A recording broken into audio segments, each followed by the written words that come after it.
আমি একটা মাহফিলে আমি একজন মুরব্বী মানে বয়স্ক মানুষ মাহফিল থেকে বের হয়ে যাচ্ছিল, তো এটা আমি কখনো অ্যালাউ করি না যে আমি যতক্ষণ আলোচনা করব সবাই থাকতে হবে, একজনও যেতে পারবে না, কারণ আমার বিক্ষিপ্ত কথা তার কাছে বিক্ষিপ্ত একটা মেসেজ যাবে, কিন্তু আমার পুরোটা আলোচনার ভিতরে কিন্তু একটা মূল থিম থাকে।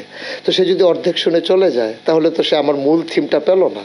তো ও যখন চলে যাচ্ছিল আমি তখন ডেকে বলছিলাম যে আমার মতো করে আমি যে মুরব্বী মানে যাওয়া যাবে না, এটাই ইশারায় বলছিলাম।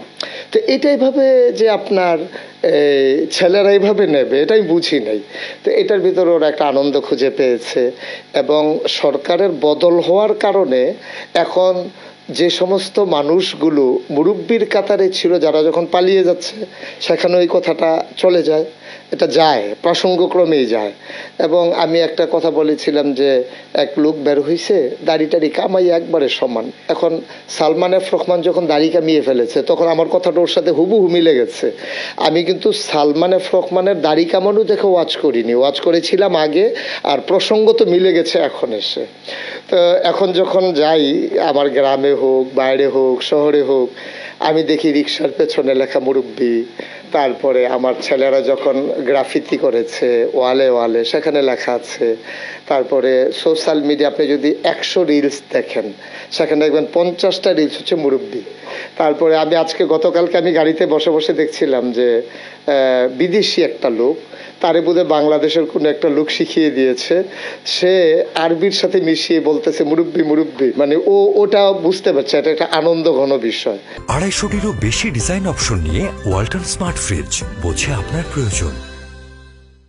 তা এটা নিয়ে আসলে আমরা তো খুব দুঃখী মানুষ, বাংলাদেশের মানুষ, আমরা আনন্দের উপলক্ষ খুব কম পাই। মানুষগুলো যখন গুম হয়ে গেল, বাচ্চাগুলো ঈদের দিন সকালবেলা নতুন জামা কাপড় পরে অপেক্ষায় আছে, বাবা আসলে আঙ্গুলে ধরে ধরে ঈদগাহে যাবে। আপনি বুঝবেন তার বেদনা, আপনি বুঝবেন তার না পাওয়ার কি চাওয়া।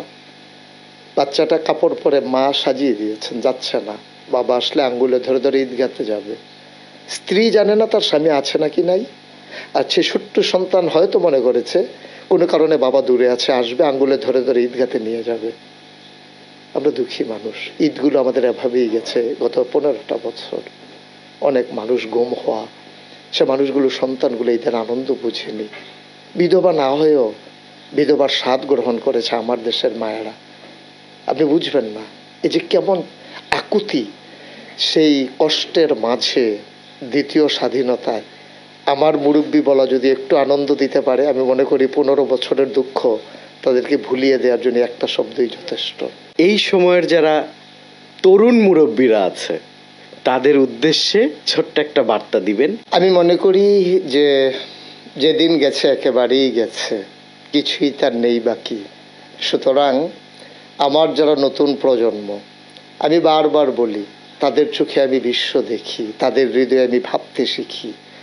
সুতরাং আমাকে যারা ফলো করে, আমার কথায় যারা আনন্দ পায়, আমার বেদনার্থ কথাগুলো যাদের হৃদয়ে রক্তক্ষরণ ঘটিয়ে চোখে অশ্রু হয়ে ঝরে পড়ে, আমি তাদের জন্যে এই চ্যানেল আইয়ের মাধ্যমে আমার বার্তা হচ্ছে আমরা জেগে উঠি, আমরা গর্জে উঠি, আমরা জানিয়ে দিই আমরা ছিলাম, আমরা আছি, আমরাই থাকবো ইনশাআল্লাহ।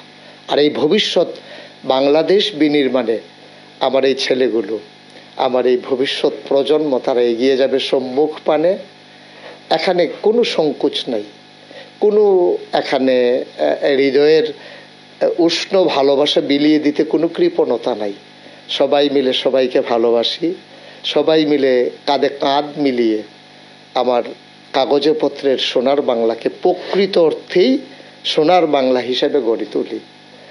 মুরব্বি মুরব্বি যেমন করে বলেছিলাম ওঠা যাবে না, আমি যুবকদেরকে বলি হে যুবক তুমি এগিয়ে যাও সম্মুখ পানে, থেমে যাওয়া যাবে না।